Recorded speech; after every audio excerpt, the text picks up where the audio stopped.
Hello दोस्तों, नमस्कार। स्वागत करते हैं आप सभी का हिंदी पेडागोजी के इस बेहतरीन ज़बरदस्त सेशन में। कैसे हैं आप सभी? आई होप बहुत ही अच्छे होंगे आप लोग और इस कम समय में बेहतर तैयारी कर सकते हैं आप यहाँ से। तो यहाँ आप जो है प्रैक्टिस सेट लगाइए। आज यहाँ पर 30 प्रश्न ऐसे हैं जो आपके सीटेट एग्ज़ाम में हर बार ट्रेंड होते हैं। तो चलिए क्लास को स्टार्ट करते हैं। आप सभी के पास बहुत ही कम समय है। तो आज का अपना पहला प्रश्न देखिएगा कि प्राथमिक कक्षाओं के भाषा शिक्षक होने के नाते आपकी सर्वाधिक महत्वपूर्ण भूमिका है। क्या है?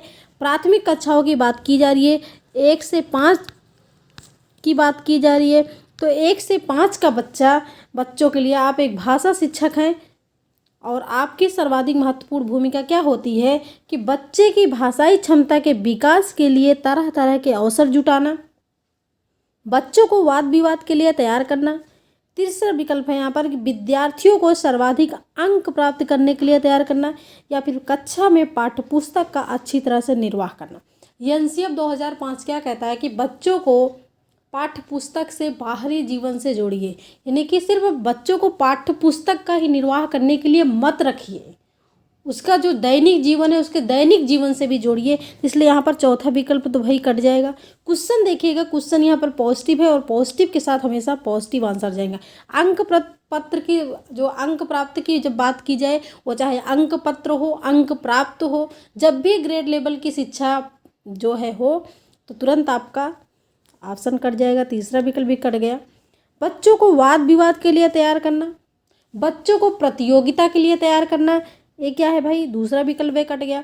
लेकिन अगर अवसर जुटा रहे हैं आप, जो है बच्चों को भाषा प्रयोग करने के अवसर दे रहे हैं, बच्चों को भाषा प्रयोग के लिए प्रोत्साहन दे रहे हैं, तो समझ लीजिए ये ऑप्शन पॉजिटिव है। पहला विकल्प यहाँ पर सही हो जाएगा। क्लियर? प्रश्न नंबर 2 देखिएगा।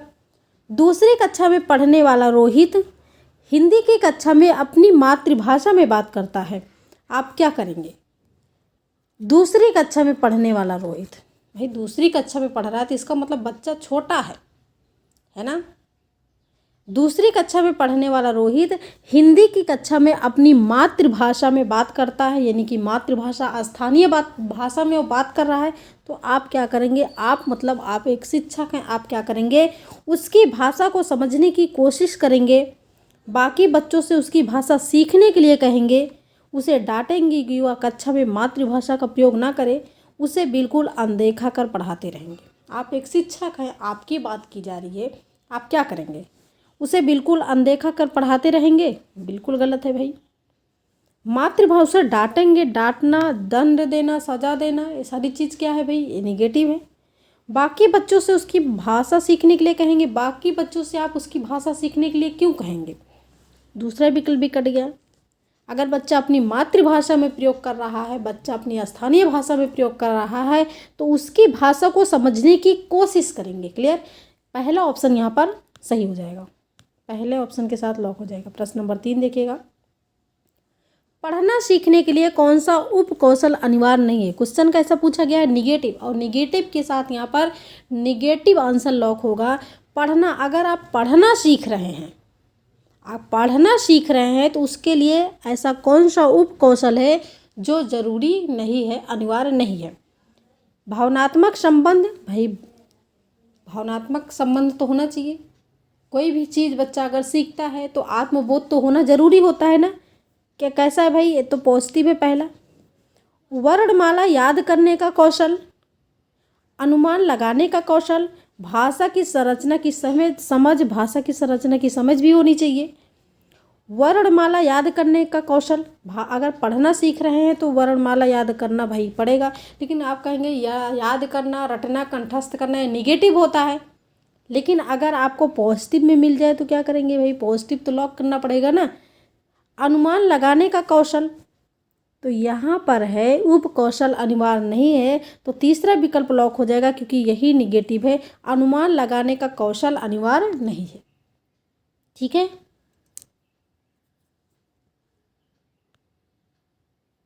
प्रश्न नंबर 4। द्विभाषिक बच्चे ... विकास, सामाजिक सहिष्णुता और ... चिंतन में अपेक्षाकृत बेहतर होते हैं।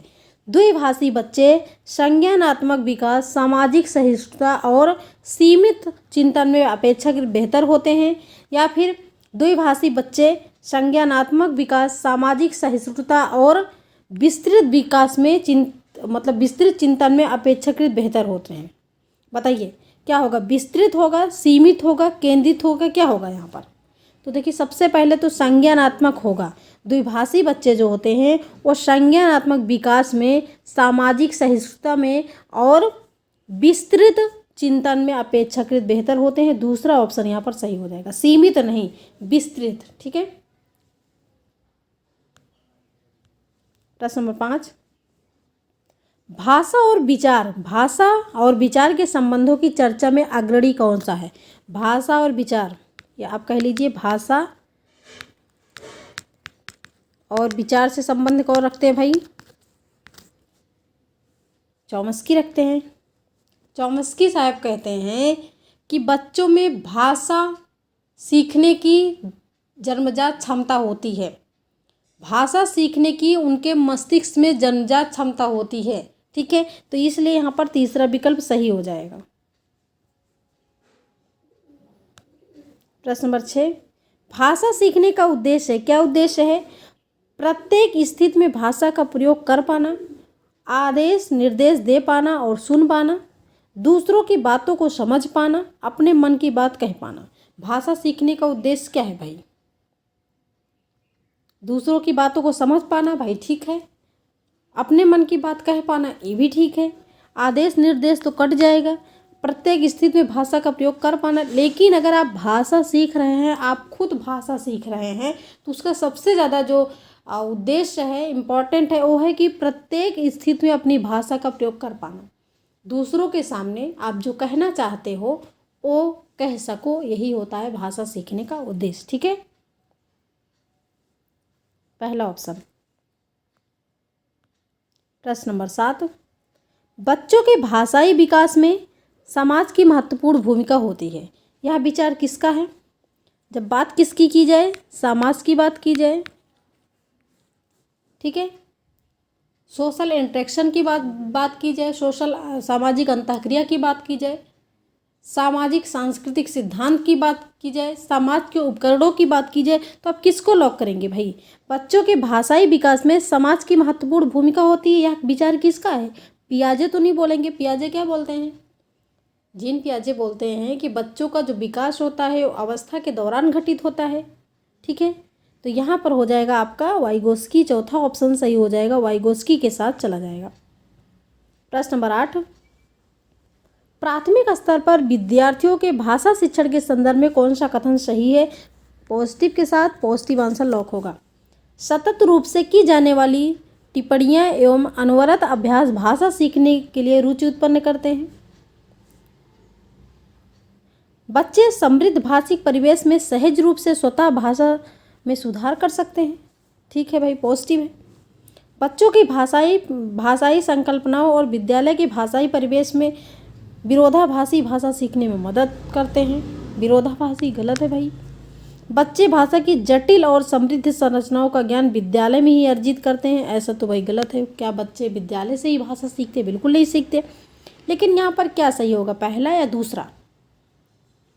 पूछा गया है कि प्राथमिक स्तर पर विद्यार्थियों के भाषा शिक्षण के संदर्भ में कौन सा कथन सही है। तो देखिए, अभ्यास पूछा जाए, मात्र पूछा जाए, तो क्या है आपका? निगेटिव है ना, कि अनवरत अभ्यास, लगातार अभ्यास करने से भाषा सीखने में रुचि उत्पन्न होती है, तो ये तो भाई निगेटिव है ना। क्या लगातार आप अभ्यास करते हैं तो भाषा सीखने में रुचि? तो बिल्कुल गलत है। दूसरा ऑप्शन यहाँ पर सही हो जाएगा, बच्चे समृद्ध भाषिक परिवेश में सहज रूप से स्वतंत्र रूप से भाषा में सुधार कर सकते हैं। दूसरा भी ऑप्शन यहाँ पर सही हो जाएगा। प्रश्न नंबर 9 देखिएगा। तो साथियों, आपको क्लास कैसी लग रही है? अच्छी लग रही है तो लाइक कर दीजिएगा और शेयर कर दीजिएगा अपने दोस्तों में, जो लोग सीटेट की तैयारी कर रहे हैं और इस प्लेटफॉर्म के बारे में नहीं जानते हैं। अगर आप नए हैं इस प्लेटफॉर्म पे तो आप चैनल को सब्सक्राइब जरूर कर दीजिए। प्रश्न नंबर 9 देखिएगा। प्राथमिक स्तर की कक्षा में भिन्न भिन्न प्रांतों के अलग अलग भाषा बोलने वाले बच्चों का नामांकन हुआ है। ऐसी स्थिति में भाषा की कक्षा बच्चों के भाषाई विकास के लिए के संदर्भ में क्या कह सकते हैं, जटिल चुनौती के रूप में सामने आती है, अवरोध ही प्रस्तुत करती है, बहुत बड़ी समस्या बन जाती है, अनमोल संसाधन के रूप में कार्य करती है। बात किसकी की जा रही है कि 1 से 5 का स्कूल है, 1 से 5 की कक्षाओं में भिन्न भिन्न प्रांतों, अलग अलग स्थानों से अलग अलग भाषा बोले। अगर बच्चा अलग अलग जगह से आएगा, विभिन्न सामाजिक पृष्ठभूमि से आएगा, तो अलग अलग भाषा भी बोलेगा बच्चा, और अलग अलग भाषा बोलने वाले बच्चों का वहाँ पर क्या हुआ है, एडमिशन हुआ है, नामांकन हुआ है। तो ऐसी स्थिति में भाषा की कक्षा में बच्चों के भाषाई विकास के संदर्भ में क्या है भाई, बच्चों को अलग अलग भाषा सीखने को मिलेगा। बच्चे अपने साथी के साथ अलग अलग कौशल, अलग अलग भाषा सीख सकते हैं। तो यहाँ पर हो जाएगा चौथा ऑप्शन सही कि अनमोल संसाधन के रूप में काम करती है। ठीक है, प्रश्न नंबर 10, लिखित कार्य की जांच में बच्चों की सहायता लेने से। लिखित कार्य होता है ना, अगर बच्चे का एग्जाम होता है तो कॉपी चेक करने में भी ये होता है कि चलो बच्चों की मदद ले लेते हैं, है ना। तो लिखित कार्य की जांच में बच्चों की सहायता लेने से क्या होता है, केवल पठन कौशल का अभ्यास होता है, पढ़ने का अभ्यास होता है, बच्चे ज़्यादा गलतियां ढूंढना सीख जाते हैं, या फिर बच्चों को दूसरों की हस्तलिखित सामग्री को पढ़ने का अवसर और अवलोकन करने की क्षमता का विकास का अवसर मिलता है, या फिर बच्चे दूसरों के विचारों से परिचित होते हैं।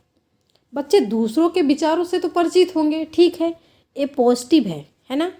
बच्चे ज़्यादा गलतियां ढूंढना सीख जाते हैं, ये तो भाई गलत है, केवल आपका हमेशा गलत होता है। लेकिन लिखित कार्य की जांच में बच्चों की सहायता लेने से बच्चों को दूसरों की हस्तलिखित, हाथ से लिखी सामग्री को पढ़ने का अवसर और अवलोकन क्षमता के विकास का अवसर मिलता है। अगर हमको चौथे से ज़्यादा तीसरा पॉजिटिव मिल गया और बड़ा मिल गया तो क्या उसको लॉक हो जाए तो अच्छा है, बिल्कुल तीसरा ऑप्शन यहाँ पर लॉक हो जाएगा, क्योंकि ये चौथे विकल्प से ज़्यादा पॉजिटिव है। यहाँ पर आपका तीसरा लॉक हो जाएगा। क्लियर, ठीक है, यहाँ पर तीसरा विकल्प आपका लॉक हो जाएगा। यहाँ सिर्फ बच्चे दूसरों के विचारों से परिचित होंगे, लेकिन यहाँ पर देखो दूसरों की हाथ से लिखी सामग्री को पढ़ने का मौका मिलेगा और अवलोकन करने का मौका मिलेगा। ठीक है, इसलिए चौथा नहीं, तीसरा ऑप्शन सही होगा। प्रश्न नंबर 11, स्वालीन विकार जिसको बोलते हैं आर्टिस्टिक डिसऑर्डर में बच्चा क्या करता है।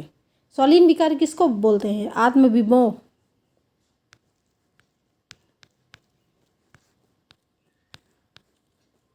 ठीक है, आत्मविमोह। इसमें क्या होता है, अपने हाथ पैर हिलाने में कठिनाई का अनुभव करता है, सामाजिक अंतःक्रिया और संप्रेषण में कठिनाई का अनुभव करता है, अक्सर खाने से मना कर देता है, अपने ही कार्यों में लीन होता है। भाई ये सारी चीज़ें तो गलत है, निगेटिव है। जो स्वालीन विकार होता है, आर्टिस्टिक डिसऑर्डर होता है, इसमें बच्चा क्या करता है कि अपने विचारों को बार बार दोहराता है, दूसरों के सामने नहीं कर पाता है। आप कह लीजिए सामाजिक अंतःक्रिया और संप्रेषण में कठिनाई का अनुभव करता है, दूसरों के साथ वो वाद विवाद करने में, उसको बात करने में कठिनाई होती है। दूसरा ऑप्शन यहाँ पर सही हो जाएगा। प्रश्न नंबर 12, जिस विधि में छात्र व अध्यापक विचारों का आदान प्रदान करते हैं वह विधि कहलाती है, क्या कहलाती है। यहाँ पर छात्र है, ठीक है,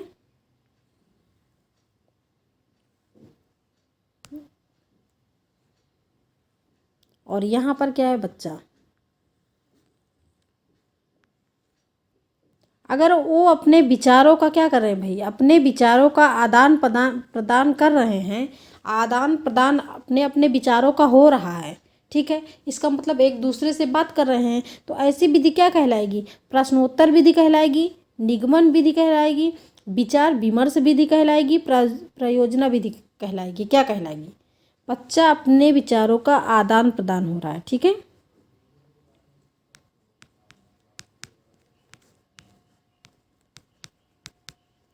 ऐसी विधि क्या कहलाएगी, ऐसी विधि कहलाएगी विचार विमर्श विधि, ठीक है।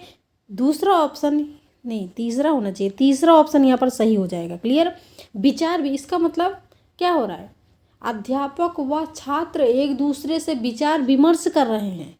प्रश्नोत्तर विधि नहीं हो सकता भाई हर जगह, ये तो जरूरी नहीं कि प्रश्न ही पूछा जा रहा हो।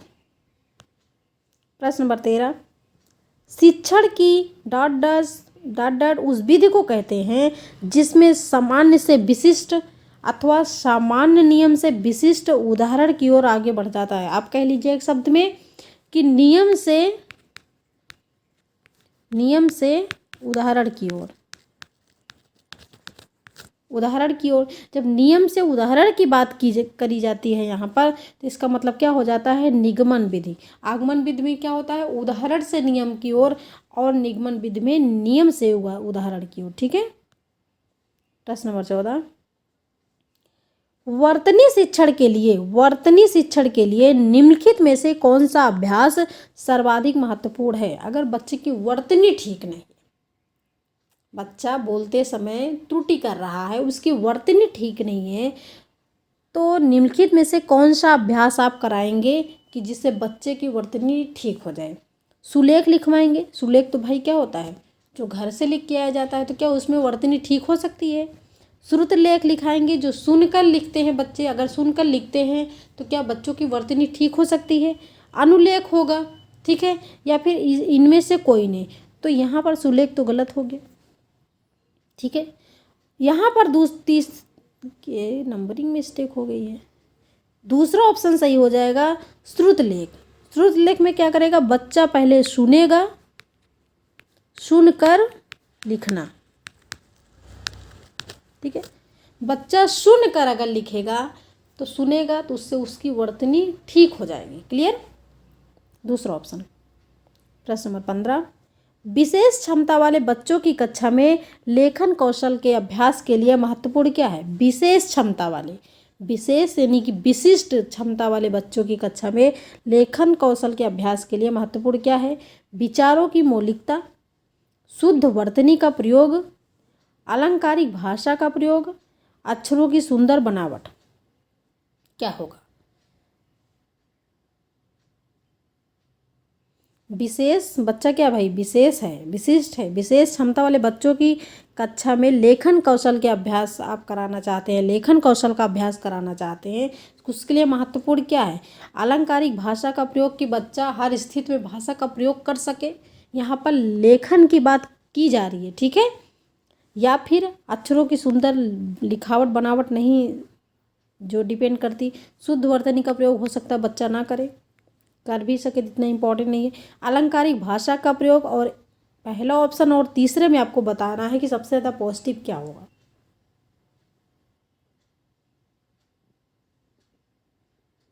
देखो यहाँ पर है अलंकारिक भाषा का प्रयोग, कि बच्चा भाषा का प्रयोग कर पा रहा है, अपनी भाषा का प्रयोग करते हुए लिख रहा है, लेकिन सबसे ज़्यादा पॉजिटिव है पहला ऑप्शन, कि विचारों की मौलिकता, अपने विचारों को कैसे वो प्रस्तुत कर रहा है, कैसे लिख रहा है। ठीक है। प्रश्न नंबर 16, माधुरी पढ़ते समय कभी कभी वाक्यों शब्दों की पुनरावृत्ति करती है, यानी कि वाक्यों और शब्दों को दोहराती है। इसका यह भाषाई व्यवहार दर्शाता है कि वह समझ के साथ पढ़ने की कोशिश कर रही है, वह अटक अटक कर ही पढ़ सकती है, उसे पढ़ना बिल्कुल नहीं आता, वह पढ़ने में ज़्यादा समय लेती है। क्वेश्चन पूछा गया है पॉजिटिव यहाँ पर, कि भाषाई व्यवहार दर्शाता है कि, इसलिए यहाँ पर निगेटिव वाले सारे कट जाएंगे। पहला ऑप्शन सही हो जाएगा, कि अगर वाक्यों को शब्दों को दोहराती है तो इसका मतलब वो समझ के साथ पढ़ने की कोशिश कर रही है। आप पॉजिटिव में लीजिएगा, निगेटिव में नहीं। प्रश्न नंबर 17, बहुभाषिकता क्या है। बहुत सी भाषाएं, एक या एक से अधिक भाषाएं क्या होती है, बहुभाषिकता होती है। ठीक है। तो बहुभाषिकता भाषा सीखने में बहुत बड़ी बाधा होती है, भाषाई समृद्धि को खतरे में डालती है, भाषा सीखने में बाधा उत्पन्न करती है, भाषा सीखने एक महत्वपूर्ण संसाधन है। अगर आपको हिंदी आता है और हिंदी के साथ अगर आपको हिंदी के माध्यम से आप क्या सीख गए, अंग्रेजी पढ़ना सीख गए। ठीक है। तो क्या होगा भाई, एक भाषा दूसरी भाषा की सहायता ही तो कर रही है, तो संसाधन के रूप में काम करेगी कि नहीं, इसलिए चौथा ऑप्शन यहाँ पर सही हो जाएगा, बाधा कभी नहीं डालती।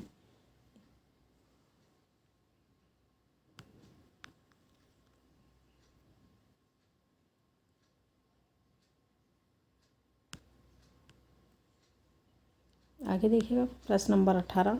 बच्चे विद्यालय आने से पहले क्या होते हैं? भाषा के चारों कौशलों पर पूर्ण अधिकार रखते हैं, अपनी भाषा की नियमबद्ध व्यवस्था की व्यवहारिक कुशलता के साथ होते हैं, कोरी स्लेट होते हैं, भाषा का समुचित उपयोग करने में समर्थ नहीं होते हैं। बच्चे विद्यालय आने से पहले क्या होते हैं?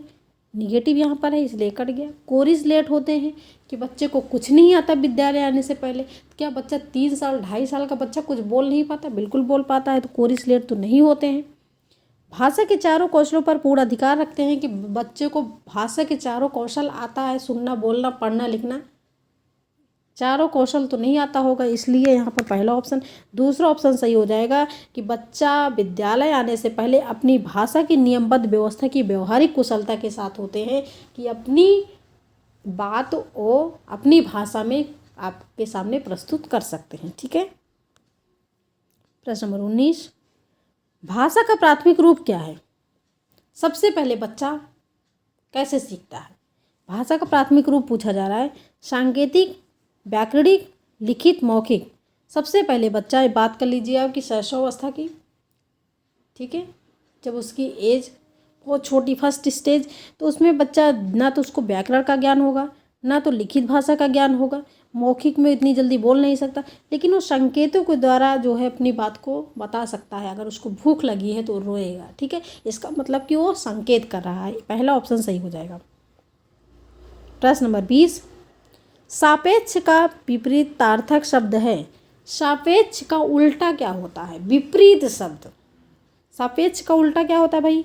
विपेक्ष होता है, निपेक्ष होता है, निरपेक्ष होता है, फिर आपेक्ष होता है। बताइए दूसरा सही होगा कि तीसरा सही होगा? निपेक्ष होता है कि निरपेक्ष होता है? तो सापेक्ष का होता है निरपेक्ष, ठीक है, तीसरा ऑप्शन सही हो जाएगा, निरपेक्ष।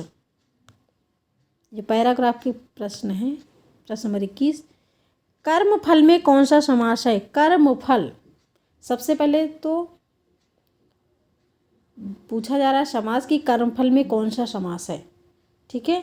तत्पुरुष है, बहुव्रीहि है, कर्मधार है, अव्ययी भाव। अव्ययी भाव में क्या होता है? जिसमें पहला पद क्या हो? अव्यय हो, जिसको कहते हैं उपसर्ग। कर्मधारय में क्या होता है? जहाँ पर विशेषण, किसी की विशेषता की बात हो। बहुव्रीहि में क्या होता है? जिसमें आप कह सकते कोई पद प्रधान नहीं होता, कोई पद प्रधान नहीं होता। और तत्पुरुष समास में क्या होता है? जिसमें दूसरा पद प्रधान होता है। कर्मफल मतलब कर्म का फल, कर्म का फल क्या होता है? मीठा होता है, तो इसलिए यहाँ हो जाएगा पहला ऑप्शन तत्पुरुष समास, ठीक है। प्रश्न नंबर 22। जब बच्चे भाषा से मिलते कोई विषय पढ़ते हैं, जब बच्चे भाषा से मिलते कोई विषय पढ़ते हैं तो वे केवल अवधारणा ही बना पाते हैं, केवल विषय ही पढ़ते हैं, साथ साथ भाषा भी सीखते हैं, साथ साथ परीक्षा की तैयारी भी करते हैं। देखो, जब परीक्षा की बात करी जाए, अंक प्राप्त की बात की जाए, क्योंकि शिक्षा जो है सिर्फ परीक्षा तक ही सीमित नहीं है ना, दैनिक जीवन में उतारने के लिए शिक्षा को जो है उसको शिक्षा को की तैयारी कराई जाती है, तो इसलिए यहाँ पर चौथा ऑप्शन कट गया। साथ साथ भाषा भी सीखते, केवल वाला। जब बच्चे भाषा से मिलते कोई विषय पढ़ते हैं तो साथ साथ भाषा भी सीखते हैं, तीसरा ऑप्शन सही हो जाएगा। प्रश्न नंबर 23। त्रिभाषा सूत्र के अनुसार स्कूल में पहली भाषा जो पढ़ाई जाए वह डॉट हो या फिर क्या हो? त्रिभाषा सूत्र के अनुसार स्कूल में पहली भाषा जो पढ़ाई जाए मातृभाषा हो या फिर क्षेत्रीय भाषा हो। त्रिभाषा सूत्र के अनुसार स्कूल में पहली भाषा जो पढ़ाई जाए वह मातृभाषा हो या हिंदी भाषा हो, हिंदी भाषा अंग्रेजी भाषा हो, अंग्रेजी या विदेशी। अंग्रेजी वाला तो कट गया। अब आपको पहला और दूसरा में बताना है क्या होना चाहिए। त्रिभाषा सूत्र की बात की जा रही है यहाँ पर, तो त्रिभाषा सूत्र के अनुसार स्कूल में पहली भाषा जो पढ़ाई जाए वह मातृभाषा हो या फिर क्षेत्रीय भाषा हो। यहाँ पर दूसरी भाषा की बात नहीं की जा रही है, यहाँ पर पहली भाषा की बात की जा रही है। या तो बच्चे की मातृभाषा हो या फिर उसका क्षेत्रीय भाषा हो। ठीक है,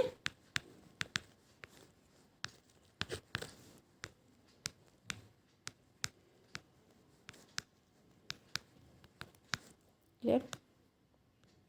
प्रश्न नंबर 24, प्राथमिक स्तर पर भाषा शिक्षण का उद्देश्य यह है कि बच्चे मानक भाषा का प्रयोग करना जल्दी सीख जाएं, बच्चे भाषा परीक्षा में सदैव अच्छे अंक लाएं, बच्चे विभिन्न स्थितियों में भाषा का प्रभावी प्रयोग कर सकें, बच्चे व्याकरण को जान सकें। क्या होगा? प्राथमिक स्तर पर भाषा शिक्षण का उद्देश्य क्या होता है? अच्छा अंक लाना, जल्दी सीख जाना या व्याकरण को जान सके। भाई तीसरा ऑप्शन सही हो जाएगा कि बच्चे विभिन्न स्थितियों में भाषा का प्रभावी प्रयोग कर सकें। प्रश्न नंबर 25, भाषा प्रयोग की कुशलता संभव है किस पर? जब आप हिंदी भाषा को पढ़ रहे हैं तो हिंदी के प्रश्न ऐसे ही पूछे जाते हैं। ठीक है, आपका 15 नंबर जो आएगा, 15 नंबर जो पेडागोजी का रहेगा उसमें आपके यही सारे प्रश्न होंगे और 15 आपका जो आएगा वो पैराग्राफ से आते हैं। ठीक है, गद्यांश एंड पद्यांश से। ठीक है, तो भाषा प्रयोग की कुशलता संभव है भाषा की पाठ्यपुस्तक पढ़ने से, अधिक से अधिक भाषा प्रयोग से, केवल भाषा सुनने से, केवल साहित्य पढ़ने से। तो केवल वाला आपका कट गया। भाषा की पाठ्यपुस्तक हमने क्या बताया कि सिर्फ पाठ्यपुस्तक ही तक ही सीमित मत रखिए, बच्चों को दैनिक जीवन की भी चीज़ें आनी चाहिए, इसलिए दूसरा ऑप्शन सही हो जाएगा। अधिक से अधिक भाषा प्रयोग से भाषा की कुशलता संभव है अधिक से अधिक भाषा प्रयोग करने से। प्रश्न नंबर 26, एक से अधिक भाषाओं का प्रयोग, अगर एक से अधिक भाषाओं का प्रयोग कर रहे हैं तो संज्ञानात्मक विकास में सहायक है, किसी भी एक भाषा की निपुणता में बाधक है, कक्षाई जटिलता को बढ़ाता है, शिक्षकों के लिए समस्या है। भाषा कभी बाधक के रूप में काम नहीं करती, इसलिए पहला ऑप्शन सही हो जाएगा। संज्ञानात्मक विकास में सहायक है एक से अधिक भाषाओं का प्रयोग। प्रश्न नंबर 27, प्राथमिक स्तर पर पढ़ने वाली सुनीता अपनी कक्षा के बच्चों को प्रतिदिन एक कहानी पढ़कर सुनाती है और उस पर चर्चा करती है। आप इस कक्षा के बारे में क्या कहेंगे? कहानी सुनाने के समय नष्ट हो रहा है, कहानी पर चर्चा भाषा विकास में रुकावट करती है, पढ़ने और मौखिक अभिव्यक्ति का विकास हो रहा है, सुनीता अपने शिक्षक प्रशिक्षण की रीतियों को निभा रही है। ठीक है, क्या रीतियों को निभा रही है सही है? बिल्कुल गलत है। रुकावट पैदा कर रही है, कहानी चर्चा गलत है। कहानी सुनाने के समय नष्ट हो रहा है, देखो कहानी सुनाती है और उस पर चर्चा भी करती है, कि पढ़ने और मौखिक अभिव्यक्ति का विकास हो रहा है, तीसरा ऑप्शन सही हो जाएगा। प्रश्न नंबर 28, बच्चों के भाषा विकास के लिए जरूरी है कि बच्चों को अनुकरण के लिए प्रोत्साहित किया जाए, भाषा प्रयोग के अवसर देना, व्याकरण सीखने के लिए प्रोत्साहित करना, साहित्य पढ़ने के लिए पुरस्कृत करना, पुरस्कार देना, दंड देना, ये क्या है आपका? निगेटिव है। बच्चों की भाषा विकास के लिए ज़रूरी है कि बच्चों को अनुकरण के लिए प्रोत्साहित करना। क्या अनुकरण के लिए कि प्रोत्साहित करना ही है कि पहले हम पढ़ते हैं शिक्षक, उसके बाद फिर बच्चे पीछे पीछे पढ़ते हैं? ये गलत है ना। व्याकरण सीखने के लिए प्रोत्साहित करना, व्याकरण आए तो गलत ही है। भाषा प्रयोग के अवसर देना, बच्चे को अब अवसर दीजिए, सब कुछ सीखेगा। प्रश्न नंबर 29, सिद्धार्थ की माँ ने, क्वेश्चन को ध्यान से देखिएगा, सिद्धार्थ की माँ ने अपने परिवार के सदस्यों से अनुरोध किया कि वे अपने घर में एक ही भाषा का प्रयोग करें जिससे कि सिद्धार्थ का भाषाई विकास ठीक से हो सके। उसके बारे में आप क्या कहेंगे? वह सिद्धार्थ को समृद्ध भाषिक परिवेश से वंचित कर रही है, वह सिद्धार्थ के भाषिक परिवेश में किसी प्रकार का अवरोध नहीं चाहती, वह सिद्धार्थ के भाषाई विकास के लिए विशेष प्रयत्न कर रही है, या फिर वह भाषा अर्चन के सिद्धांतों की गहरी समझ रखती है। भाई सिद्धार्थ की माँ क्या चाहती है कि घर में एक ही भाषा का प्रयोग हो। ठीक है, बच्चा छोटा है, अगर घर में 5 लोग रहते हैं और 5 लोग 5 तरह की भाषा बोलते हैं, 5 भाषा बोलते हैं, तो बच्चा कौन सी भाषा में बात करेगा? बताइए, क्या वो बात कर पाएगा? 5 भाषा को सीखने में उसको समय लगेगा ना, वो बात कर पाएगा? बिल्कुल नहीं कर पाएगा। तो इसलिए सिद्धार्थ की माँ चाहती है कि बच्चे को क्या आए, बच्चे को भाषिक परिवेश में किसी प्रकार का अवरोध ना हो। ठीक है, उसका जो बच्चों का भाषिक परिवेश है, जो उसको समृद्ध वातावरण मिल रहा है, उसमें किसी प्रकार की भाषा सीखने में रुकावट पैदा ना हो, यही तो चाहती है। दूसरा ऑप्शन यहाँ पर सही हो जाएगा। क्लियर। प्रश्न नंबर 30, प्राथमिक स्तर पर लेखन क्षमता के संदर्भ में सर्वाधिक महत्वपूर्ण क्या है? अगर प्राथमिक स्तर में आप बच्चों के साथ क्या करें, लेखन क्षमता का जो है चाहते हैं कि बच्चा लेखन क्षमता का विकास हो, तो उसके लिए सर्वाधिक महत्वपूर्ण क्या है? वर्तनी, श्रुतलेख, मौलिक विचार या फिर सुलेख, क्या जरूरी है? देखिए क्वेश्चन वैसे है, जो अभी एक क्वेश्चन कराए क्वेश्चन वैसे है, थोड़ा सा इसमें बदलाव है। तो प्राथमिक स्तर पर लेखन क्षमता के संदर्भ में अगर बच्चों में कि आप लेखन क्षमता देखना चाहते हैं तो उसके लिए ज़रूरी है मौलिक विचार। ठीक है, तीसरा ऑप्शन यहाँ पर सही हो जाएगा। तो साथियों, यहाँ आज का था 30 प्रश्न। आपको क्लास कैसी लगी? अगर अच्छी लगी तो लाइक करिएगा, शेयर कर दीजिएगा अपने दोस्तों में, और चैनल को सब्सक्राइब जरूर कर दीजिएगा। साथ ही बेल आइकन को प्रेस करिएगा, जिससे डेली वीडियो का नोटिफिकेशन आप तक पहुँचे। और कमेंट बॉक्स में अपना स्कोर जरूर बताइएगा आप लोग। Thanks for watching video. This is Sadhana Tyagi expert classes.